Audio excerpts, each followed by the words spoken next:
Hi all, welcome to the class today. So this class is an extension of the previous class we've taken specially for the mock questions practice for ServiceNow CS exam.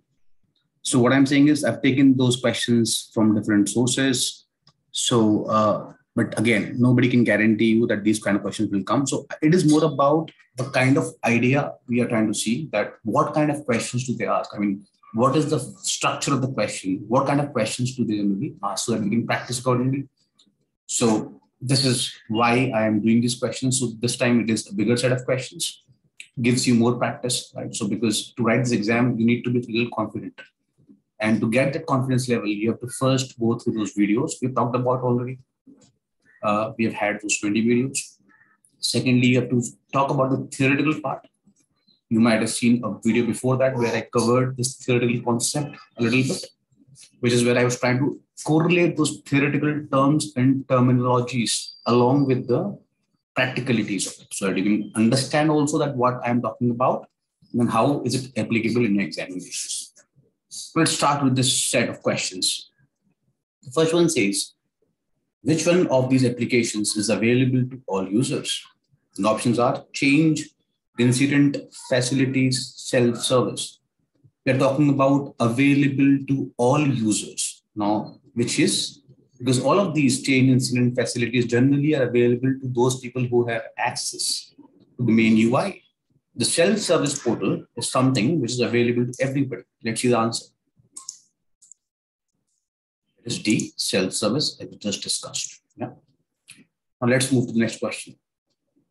This says, which module displays a list of tasks assigned to the users group, but not yet assigned to an individual user? Yeah. We're talking about a module which displays a list of tasks assigned to a user's group, but not assigned to an individual user. So it will be my groups task. We're talking about tasks here. Right? My groups works. This is where this is the module which talks about those tasks which are not assigned to an individual user. So let's see this, if it is applicable in our. So we have this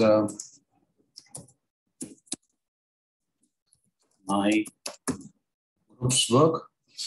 This is under service desk menu. This is where you have all those tasks which are assigned to still empty, right? And group is to whoever you are logged in. So that group's work, right?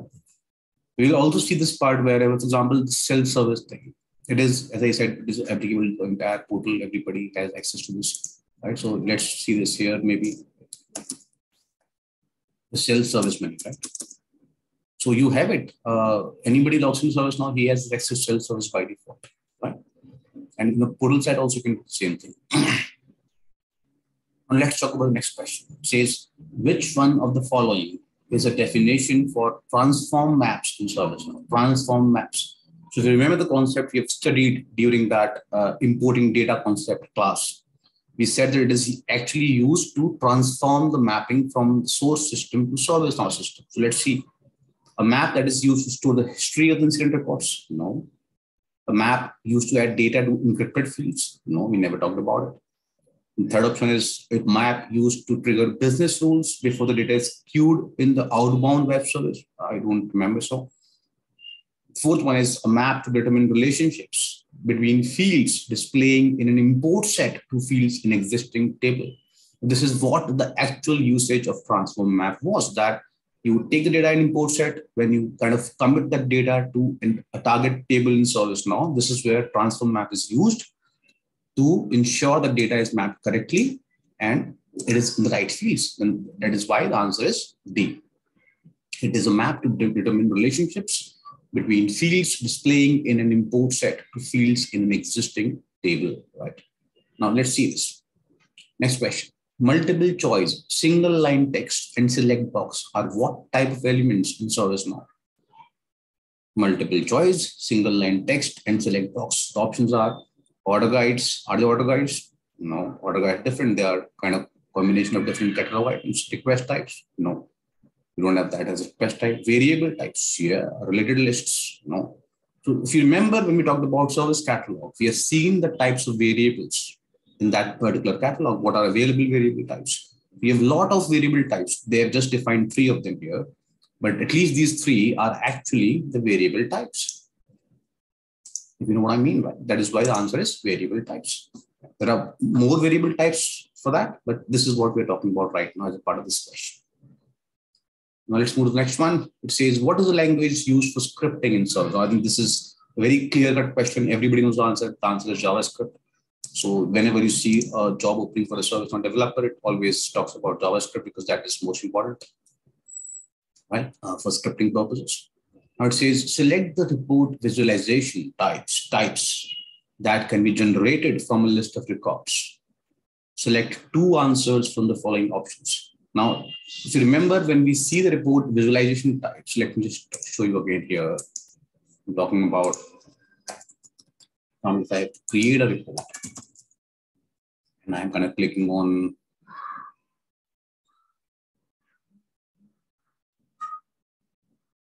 view run, yeah, create new report maybe. When I do that, I kind of see the entire thing, right? Data collection, configuration, styling, all of that happens there. So data, type, configure, styles. They're talking about visualization types, report visualization types. And if you are not, for example, you're not familiar with the word visualization types, you see the options around it. It's a single score, line chart, bar chart, pie chart, which means you can get into your mind, okay, these are those types of reports we had in ServiceNow. For example, if I just want to show you here, test, I'm taking table and I'm taking table as incident for now, just to show you this part. If you've seen it again, as I said, I'm just trying to relate the questions to the real-time thing in system so that you can kind of correlate with it.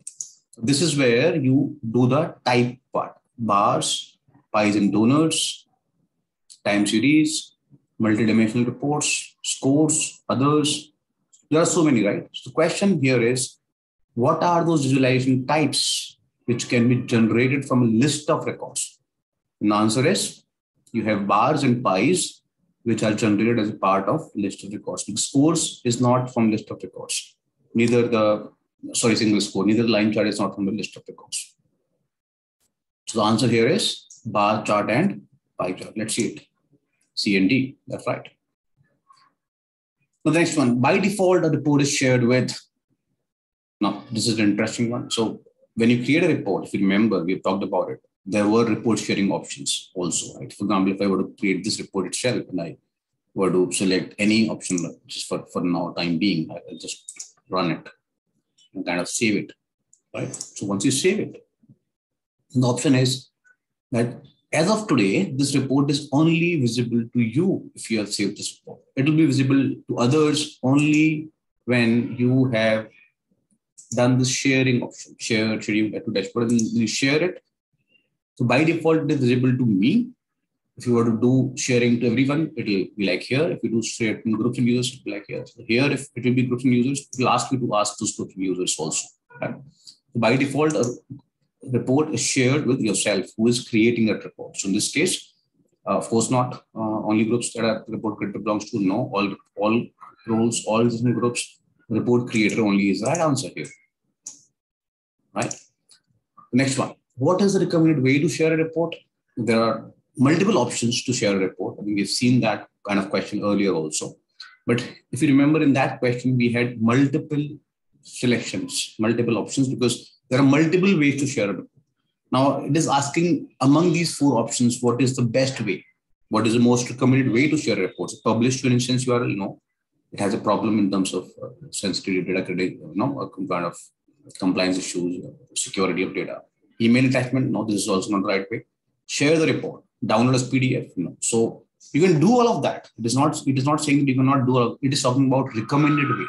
So which means they expect people to see reports in the systems. They log in the system, they see the dashboards and reports themselves. So that it can show them the real data. It also ensures that you have the right access. Nobody who does not have the right access is able to access the report. So all of those things are actually important, apart from creating a report. That is why the answer is share the report. Answer is share the report. Among these options, that is the best option to do. You can do that by any means, as I said, but the best means is to do it in the system itself. So I think ServiceNow generally expects you to do the same thing, right? It kind of ensures that you do everything in the system rather than doing things just like that. Now, the next question. Which phase of the report designer lets you choose a color scheme for the report visualization? So if you remember, when we came here, you have data type, configure style. The color scheme comes here. Start color, set color, all of that. That is why it is under style tab. It's a very straightforward question, nothing very tricky about it. You just need to understand there are 4 tabs. I think we talked about it. There are tabs like data type, configure style, data type, configure style. And here is like the data source. Here you define the type of report you want. This is where you configure the report in terms of group by, strike by, or other points. Here you do the look and feel part of the report. That is why the answer is style in this case. Very clear, straightforward answer. So these questions, especially, so in terms of the exam strategy, right? Wherever you have single answer, not multiple answers, this is where you cannot go wrong. Because if you go wrong in those cases, it will be difficult for you to crack the examination. I'll be very honest with you. So especially those single answers, they are not that difficult, to be honest, because you have to just choose one option and you can eliminate the other ones, because you can understand if you have seen some system, you've read it, you have seen the videos, you've read about it, you've done some practice, you will be able to find out what is the correct answer. You will be able to eliminate. The problem happens only when there are multiple answers to a question. For example, the next one, if you see, right, set 3 answers. Now here you might go a little here and there. But again, if you are a little more careful, you've read it thoroughly. So the point I'm trying to make is, this is easier to crack a single choice answer rather than cracking multiple choice answers. So in this case, you cannot go wrong. You should not be going wrong. In this case, there may be, because the passing percentage is around 70-75%, right? So you have some scope of getting wrong, but ideally speaking, you should not be. The point is, this is where things get a little tricky, but if you are careful enough, you would be able to crack those questions as well. Let's see this one. This says, which of the following are ways an end user can leave feedback about an article? So if you remember, article, feedback, end user, this is all about knowledge management, first thing. The questions are select 3 answers from the following options. So if you remember on the portal side, so let me open the portal just to show you that again.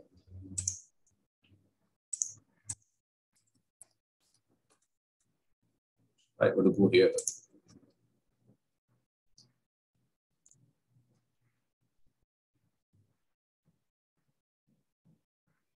I'm opening the portal. So here you have this knowledge base, remember, right? This is where you start a search knowledge base. You can come from here as well if you want to, that's okay. So here, if I were to, for example, you have the options top rated articles, most viewed articles, right? And this is where you have the categories. For example, if I go here in IT category, maybe if I just show you something, right? For example, router issues with my network. If I go here. Now, I can rate this article, right? I can mark it helpful, yes or no. I can flag the article as well. I can leave the comment as well, right? So the question is about same thing. Which of the following ways are an end user can leave feedback about an article? So give a 1 to 5 star rating. Yes, you can do that. Fill out an article quality index checklist. I don't see it here. Any such checklist, right? So forget about it. Third one is mark the article as helpful or not helpful. Yes, this is also the way you provide a feedback. Fill out the knowledge quality survey. Not right now exactly. Right? There is no survey I can see here immediately. And then leave a comment on the article. Yes, you can put a comment. So 3 things: rating, helpful, comment. And 3 options they're asking, right? So answer is A, then C, and then E. Let's see what's A, C, and E. That is why we are trying to see practically also that whatever we are talking about, it is not just we have to cram it up. We don't have to cram it up. We have to just see from the actual interface what exactly does it talk about, right? Not the other way around. Now, the next question. Which features, and again, as I said, if you kind of practice it multiple times, you go on the screens, somehow it will be there in your head. You should be able to crack it easily. Now, which feature allows end users to post questions and answer other user questions? There are options. If you remember, Ask ServiceNow, social Q&A, social FAQ, neighborhoods, and Among these options, the only option available is social Q&A. This is where you allow end users to post questions and answer other questions, right? Right. So let's talk about the next one. What item in the knowledge management service portal displays articles that have the highest percentages of users marking them helpful?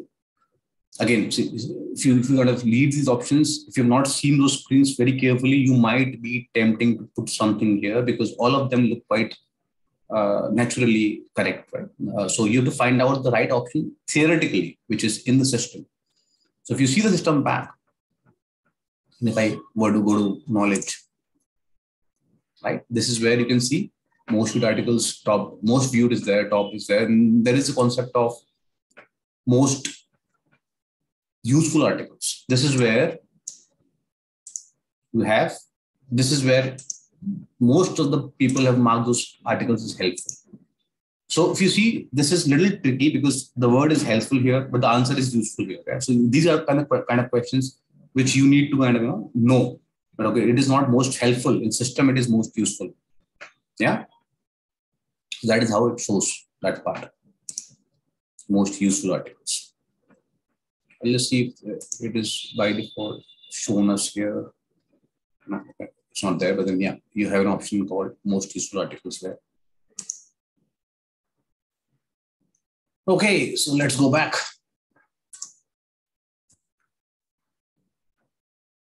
Which of the following are possible methods of populating a knowledge base with knowledge articles? Select three answers. Again, a tricky one because there are three different answers you have to choose, right? It is talking about how can you create a knowledge article? What are the different means to do that? We have read about it. First one, creating articles directly in the ServiceNow platform. Yes, of course, that is what we have been doing so far, right? So if I were to go back to this particular thing and I were to say, maybe just type knowledge management. And if I were to create a new article, I can create a new article. Okay. Right. That is one thing, of course. Second one is via email to a defined knowledge email address. That is how you don't do it. Integrating with a web dev compliant source. We talked about it. There is third-party SharePoint kind of stuff, Wiki. You can integrate that with system with Wiki or whatever, and then you can create an article. Importing Microsoft Word files, yes, you can definitely do that. If you remember, you had this option of importing. If I kind of select, or if I kind of go there, I can import an article. All right. So yes, these are the three different options that you have by doing this part. Right. So answers are A, C, and D.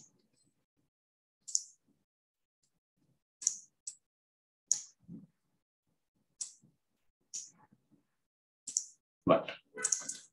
Next one, what is the best way to share a knowledge article with another user? Knowledge article.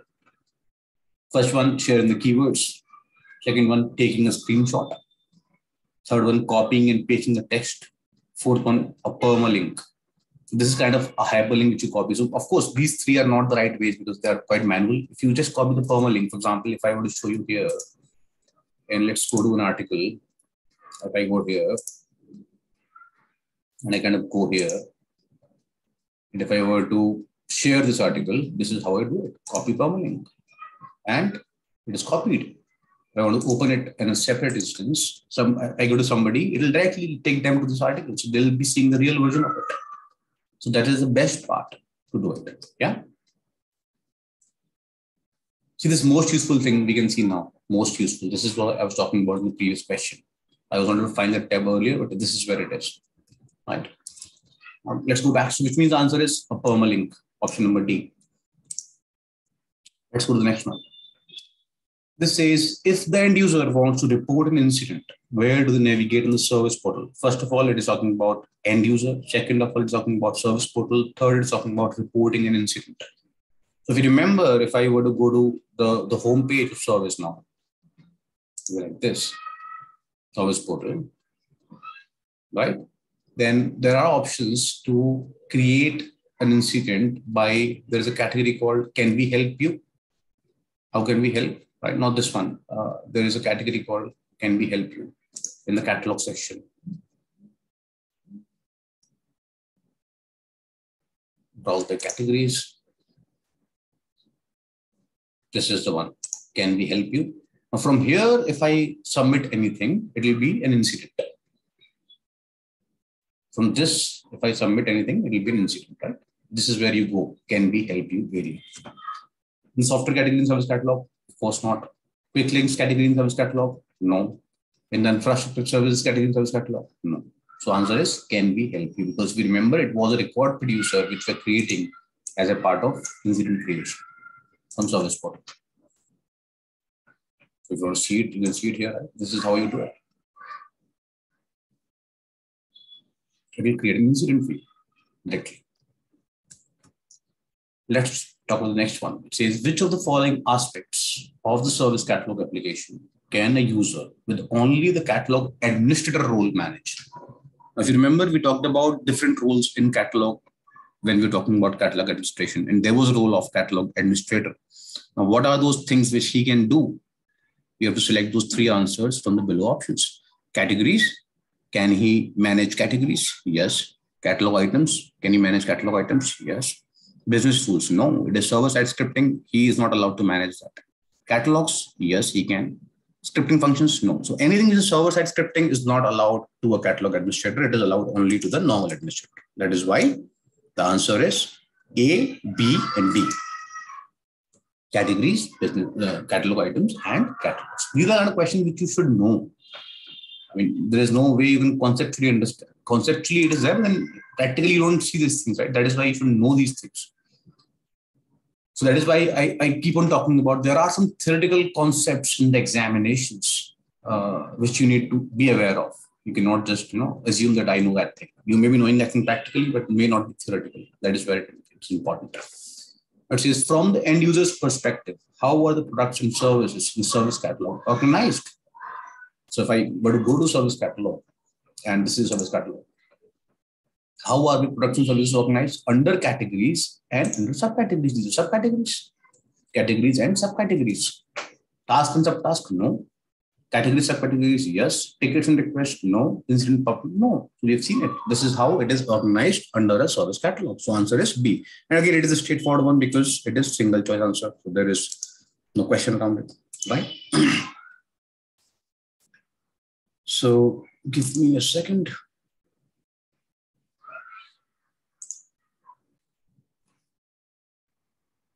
Right. So the next question is, what are the two options to define the fulfillment process for a service catalog item?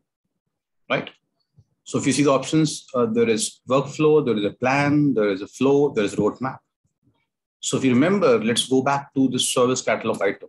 One of the items which we have in ServiceNow instance, right? Let's see, maintain items here. 1 second.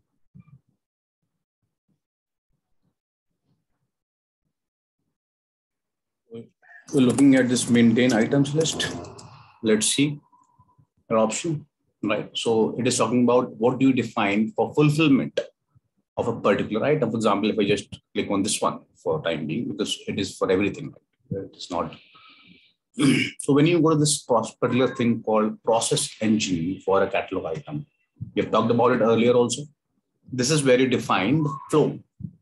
You define either a flow or a workflow or an execution plan to do that fulfillment process.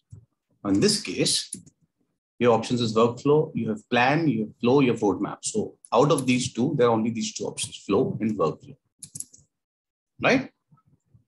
Two options. So answer is A and C.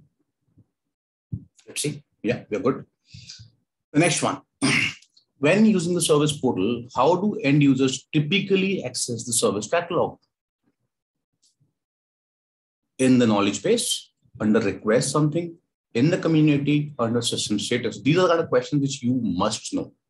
It is not a conceptual question. It is more of an experience-based question, which you know. So for example, if I were to go to that particular portal, which we were talking about earlier, and I am going back to the home page of ServiceNow, if I have to access the catalog, what do? I click on out of these options, I don't click on knowledge base because knowledge base contains knowledge articles. I click on under request something, this one, request something. This is where it will take me to that catalog and will show me all the categories and subcategories. So answer is very simple. B, these kind of questions you cannot get wrong at any cost. This is very scored. This is where you kind of, ensure that you're at least getting past. Next one. It says, where does the system administrator navigate to edit a catalog item? We have just seen that just before in the previous example. So does he go to service portal? System admin we're talking about editing a catalog item. Not at service portal, not at service catalogs. We go at maintain items. We just saw that part some time back, right? So the answer is C, maintain items. These are quick wins. Let's talk about the next one. Which of the following are Which of the following are flow designer triggers? Select 3 answers. Again, tricky one, 3. So when we were studying flow designer, we talked about it. There are 3 types of flow design triggers. One is your application based, second is your schedule based, and third is your record based. There is no role based trigger on the flow designer part. This is how we decide the flow designer triggers. So if you let me open that, maybe I can show you if possible. Let's see. So I'm in the flow designer. I open it up.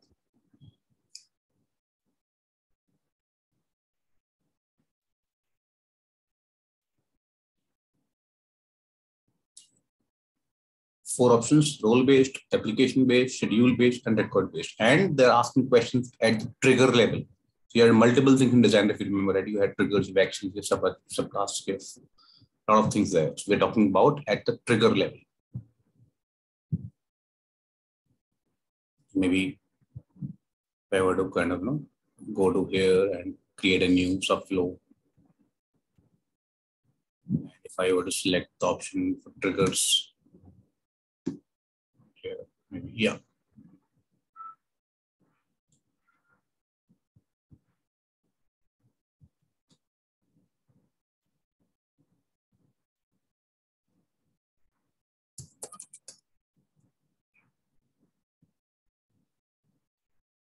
This is very added trigger right now.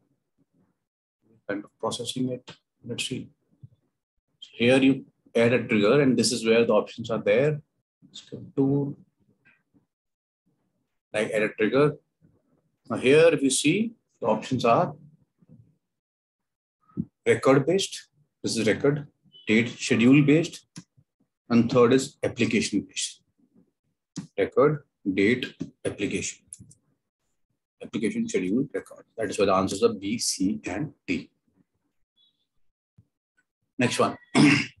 Which of the following are true regarding flow designers? 3 answers from the below options. Let's see. It saves time. Yes, it does, because it automates things for us. It integrates with third-party systems. Yes, it does. If you remember, we had seen a lot of integration hot spokes. They were available there. So that is why we are very sure it integrates with third-party systems. It requires scripting experience. That is the power of flow designer, that it does not require scripting experience. That is why it is called as no code kind of thing. It provides automation tools. Yes, it does. That is the whole purpose of it. So answer is very clear: A, B, and D. So that is why, if you remember, when I was talking about those videos, when I was talking about the topics in my videos, I always used to focus on why do we use this particular thing, and that why thing can help you in these kind of questions, and why are we doing it in the first place, right? So that's the whole purpose of it.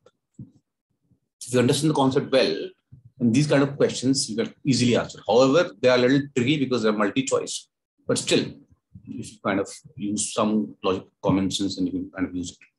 Let's see the next one. Which of the following are true regarding flow designer actions? Select 3 answers. Again, the multi-choice question, tricky one. Let's see. And he's talking about flow designer actions. So that is why I have been repeating again and again that you should read the question very carefully. So we're talking about flow designer actions.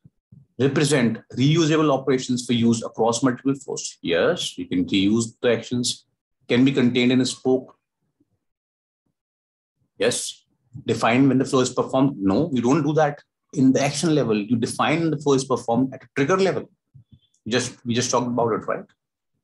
Applications, schedule, record-based. Require a script to develop. We already know that it does not. That is why we are using flow designers. Does it provide the ability to build our own custom actions? Yes. So the answer is A, B, and E. A, B, and E. So if you are also clear in terms of how do we eliminate wrong choices, that is also a better way to find out the right choice. somehow not very clear in terms, for example, if there were question was like select two answers, then you could have been difficult that, okay, which one should I eliminate? Then if you are clear in terms of what is to be eliminated, then you can reach to your real answers.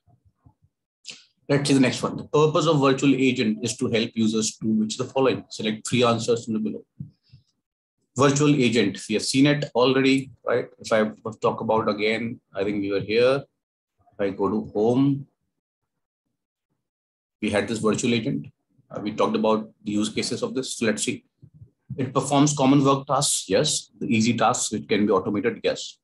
Update financial records. No, that is not a function of virtual agent. Makes decisions. So the question is, the purpose of virtual agent is to help users do the following. So it helps users to perform common work tasks. Yes. It helps users to make decisions. Yes. It helps users to obtain information. Yes, very much. It does not help users to update financial records. So the answer is A, C, and D. Let's see. Yeah, we're good. Let's talk about the next one then. Virtual agent offers a personalized customer experience by automating typical tier 1 support tasks, including which of the following. Select three answers from the below options. How does virtual agent offer a personalized customer experience? As I said, it automates tasks at support level 1 type of task. Let's see. Performs diagnostics? No, generally not. But yeah, I mean, if it is a automated model and you can just call that from the virtual agent, yes, you can do that to a certain level. Answering FAQs? Yes, it does. Providing how-to information? Yes. Knowledge articles? It does. Translating languages? No, it does not translate languages for us. So the options are A, B, and C. Let's see. Yeah, A, B, and C. Good here. Which modules can you use to create a new table? Select two answers from the below options. So if you remember, we have to create a new table. There are two options. You can visualize tables from two, you can navigate tables either from tables or tables and columns. There are two ways you can create a new table. So answer is A, tables and columns, and C, tables and only tables. What is created by default when you create a new table? Select two answers from the following options. Again, interesting one. When I create a new table, what does happen automatically? Let's see. Module with the plural or table label. Yes. If you remember, we did a practice session when we were talking about data schema class about tables and fields. When we created a table, plural also gets created automatically. Yes. The table specific admin role. We're talking about automatic creation here. Admin role they're talking about. Application menu with same name as the table label. Yes. If you create a table, you create an application menu the same way. It is up to us to whom do we want to give access, but it does create an application menu. Dashboard to manage the table's activity? No, I don't think so. Right. So these are the two options here. Module and application menu. Let's see this in the system if possible. Yeah. Let's see this. If I were to create a table,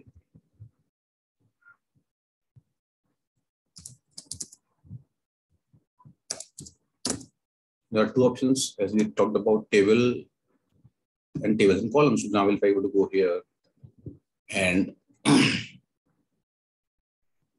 click on new table, then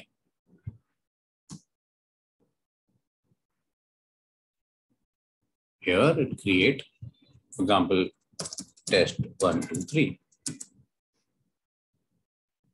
Automatically to set you test 1, 2, 3. Create module. See this. Create mobile module. Yes. New menu name test 1, 2, 3.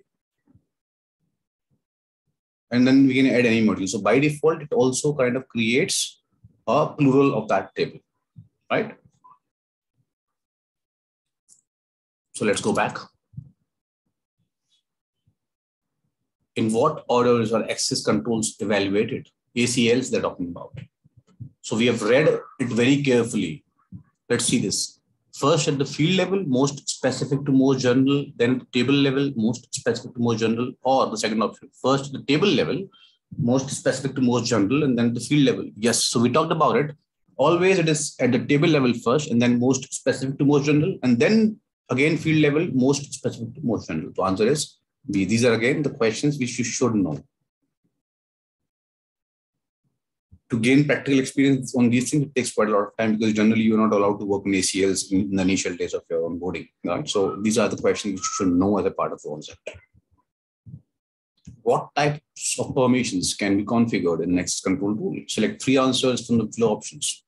Permissions can be configured in an access control rule. Yeah. Users, roles, yes.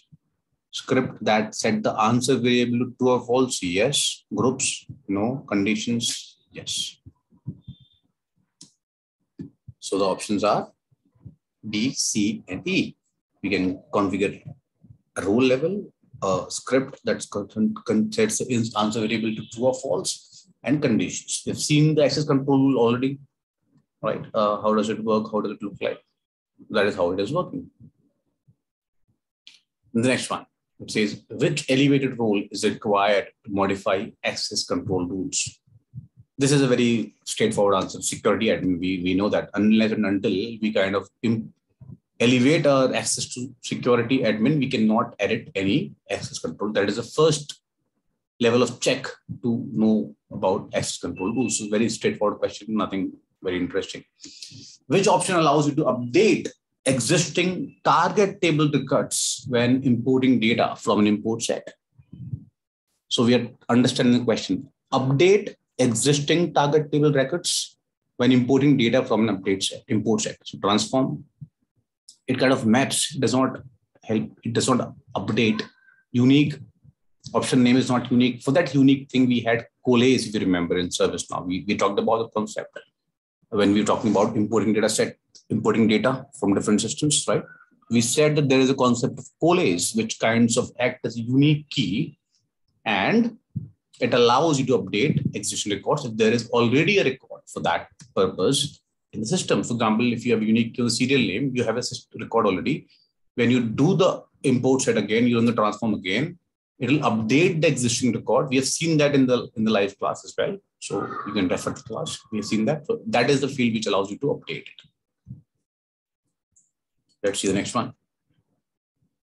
It says, which tool is used to determine relationships between fields in an import set and an existing table? Now, relationship, we just saw this question some time back in a different language. So we know that once the data is in the import set, and when we want to upgrade it, if you want to migrate it to existing tables in ServiceNow, you kind of use transform maps to do that activity. So these are straightforward questions, no logical explanation needed. Everybody should be knowing that. These are the questions you cannot get from it any question. What are the 3 key tables in Cmdb? Select 3 answers from the following options. Key tables in Cmdb, right? So we have read about it.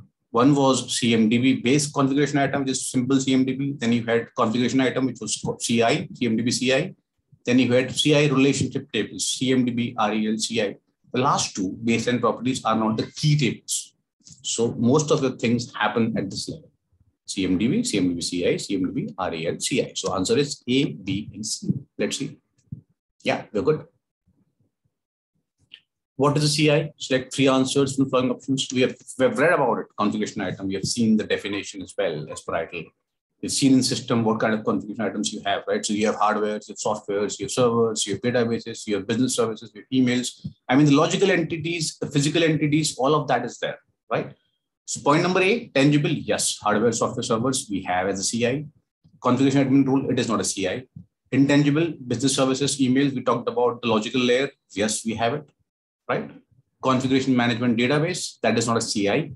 Configuration item, of course, that is the definition of CI, right? So answer is A, C, and E. Very simple question, to be honest.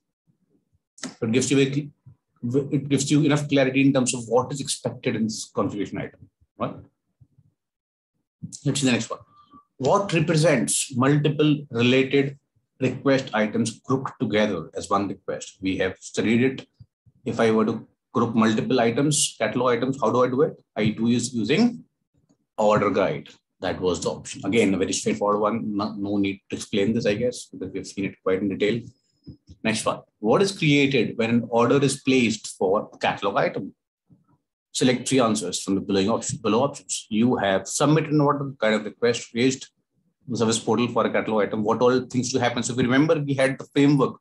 The top one was REQ. Second one was RIT. REQ was request level, which is parent record. Then you had the child record as RITM, which is requested item for that particular catalog item, which requested for.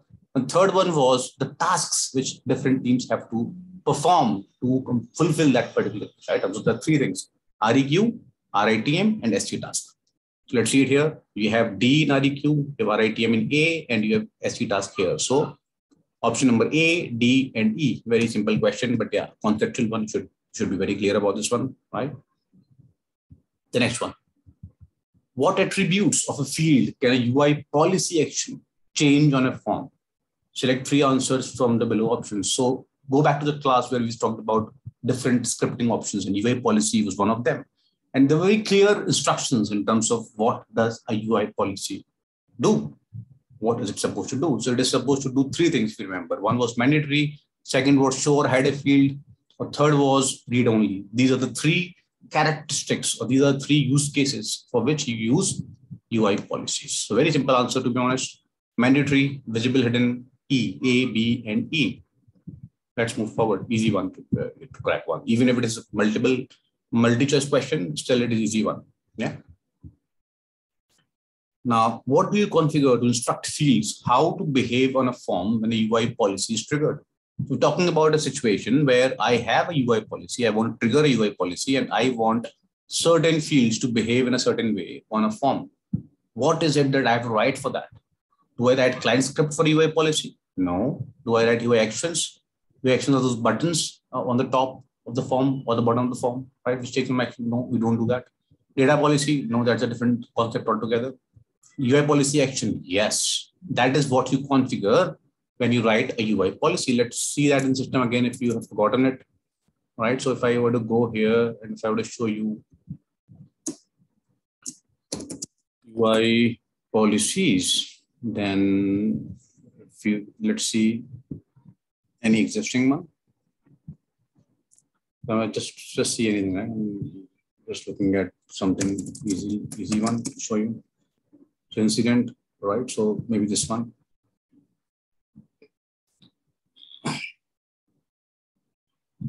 Just opened it.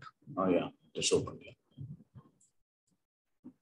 So what do you do when you define the policy? You have defined when to apply. What do you do later on? You kind of define UI policy action here to do that particular thing, right? That is why the answer is UI policy action. Very simple again. But again, people might get some kind of confusions in UI action, UI policy action. We should be very clear in terms of what is the difference between all of these things. And that is what we focused on in that class of scripting, if you remember. Scripting fundamentals, platform scripting. We kind of understood when to do what, right? So it is important. So that is what is required from you as an administrator, not to actually write a script for the system. Yeah. But yeah, if there is a thin line, you can always do that, but fair enough. For now, it is good. Let's talk about the next one then. Which script runs when a record is displayed, inserted, updated, deleted, or when a table is queried? All server-side operations, database operations, you always apply business rule, server-side scripting, right? We have read this already. When do you apply a business rule? So this is what you do. When you have a database and server-side operation on a table, this is what you do. You apply a business rule. Next one. Which of the following runs scripts? Which of the following run scripts client side? Select 2 answers in below options. There are 4 options. You need to tell them what are those client side scripts. So client script, a very obvious one. Yes. Scripting tool, we talked about it. It is a server-side scripting. UI policy, yes. A client script. Client-side scripting, because it kind of configures the behavior of the form when you logged in. Business rule, no? Server-side script clearly. So the answer is a very, very easy one. Client script and UI policies. Okay, let's take the next one then. What types of records are not captured in an update set by default? Select two answers from the below options. So this was an interesting thing we discussed in our discussion, right? We talked about it. It is important to know what is captured in a data set. It is equally important to know what is not captured so that you can migrate it manually if required. We talked about it. We put quite a lot of focus on that part actually. Dashboards, no. Dashboards cannot be captured. Access control, yes. Home pages, yes. Data records, no. Business tools, yes. So we saw it very clearly, A and D. That's what we said. The dashboards and data records are not captured in an update set by default. Yeah, everything else gets captured. What is an update set? Very easy one, to be honest, right? We know that we kind of group cluster something in a particular set and we put all those configuration changes in that set and we take that set and migrate it to the higher environment. That is what we do all the time, right? This is what we are doing here as well. So one method of security that restricts access to data by requiring users to know group of one or more changes that can be moved from one instance to another altogether. Yes, looks like. Let's see the other options. A server-side script that runs. No, it is not a script, of course. A series of tables and fields. No. So the answer is very obvious here. Looking at the options, which is option number B. Group of one or more changes that can be moved from one instance to another altogether. The last one. What are the steps for applying an update set to an instance? Select three answers from the below options. We talked about it when we talked about update set. So you kind of retrieve it after exporting from the main source instance. You kind of take an XML file. Then you go back to your target instance. You retrieve it there. After retrieving it, you preview it and you commit it. If you remember, those are the steps we took for the update set. You can refer back to the class we had for update sets, right? So answers are very obvious here again. Option number A, option number B, and option number E. Delete and copy you don't do for update sets. I mean, you don't do it as a step for applying an update set to an instance. Yeah, you can do it, but then this is what you don't do when you apply an update set. There's a natural action. Let's see the next one. It says, which ServiceNow product provides the ability to quickly integrate with third-party applications without scripting? This is again a very theoretical question, knowledge-based. We have very clear answer. We know that Integration Hub is the one which is used for that purpose. So very simple answer, B, Integration Hub. This is where it allows you to use. And there were three different flavors to it, if you remember, standard, enterprise, professional, which allows you to use the different bespokes from different applications, third-party applications. Right. What is granted to non-administrators in order for them to be able to develop applications? So if you remember the custom application development part class, we have talked about it. There was a concept of this, that if I were to give any kind of development rights for an application development to the people who are non-administrators, I can give them delegated development role to do that functionality. So answer is D, delegated development. We talked about it. Again, a theory-based question. If you know that, this is the kind of role you give them, right? The next one says, what protects applications by identifying and restricting access to available files and data? I hope the question is clear that what is it that protects application in terms of restricting access, right? So delegated development, no, that is not the thing. Admin role can do anything anywhere, right? Scope is something to remember. Yes, this is where you define the scope of an application, that whatever I'm doing only for this application, which means that it will not be accessed by anything else. Whatever I do here will not impact any other application. Whatever I do in other applications will not impact here. That is what you define as a part of scope. And this is how you restrict and identify access and protect your applications. Yeah, scope is the right answer. Let's see the next one. What ServiceNow feature can be used to begin the creation of an application? We had studied, there were three options, if you remember. You had guided application creator, you had studio, you had app engine studio to create the application. But then we talked about it. To start the creation of an application, the first thing which you use is guided application creator. You don't use Integration Hub, you don't use system dictionary, you don't use configuration management database, you use guided application creator. Yeah. So let's see this answer. Give me just 1 second. All right. So we have said already that you have 3 options, but you start with guided application creator to create a new application. The answer is B. Yeah. Which is the next one. In order to be used, an event record must be, again, a theoretical question. We have talked about it. It must be registered if you want to use an event, right? So the answer is D, registered. Simple questions. What are events? Let's see this. Log records indicating something notable has occurred in the system. That is what I remember we had learned about events. Server-side script, no. Real-time messaging tool, no. Notifications that are sent to users, no.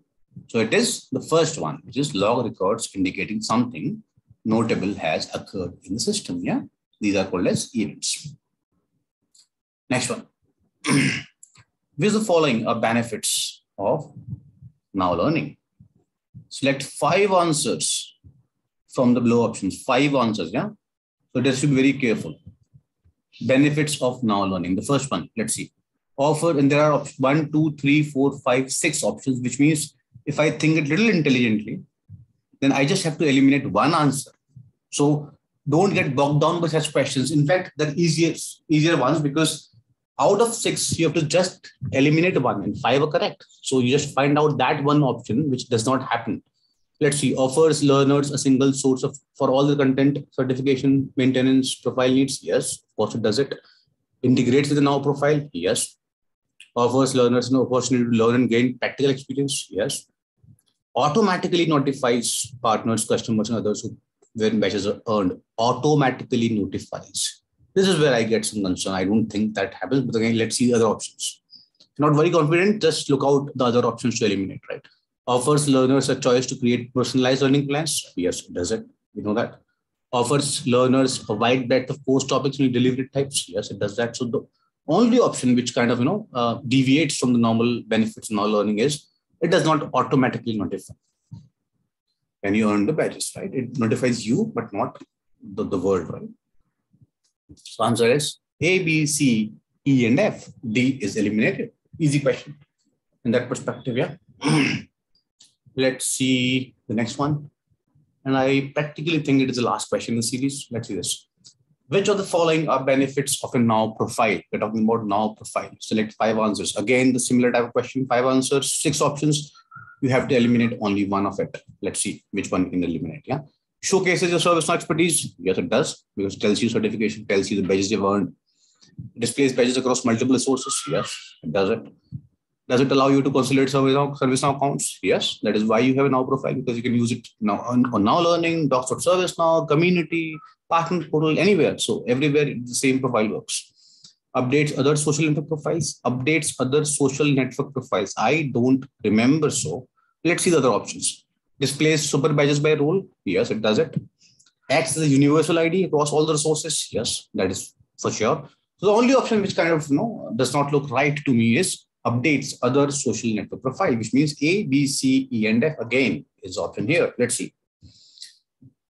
Okay, I think I've not shown all the ones A, B, C, and F. So D is the incorrect answer here. So we are good, right? We've seen a lot of questions today.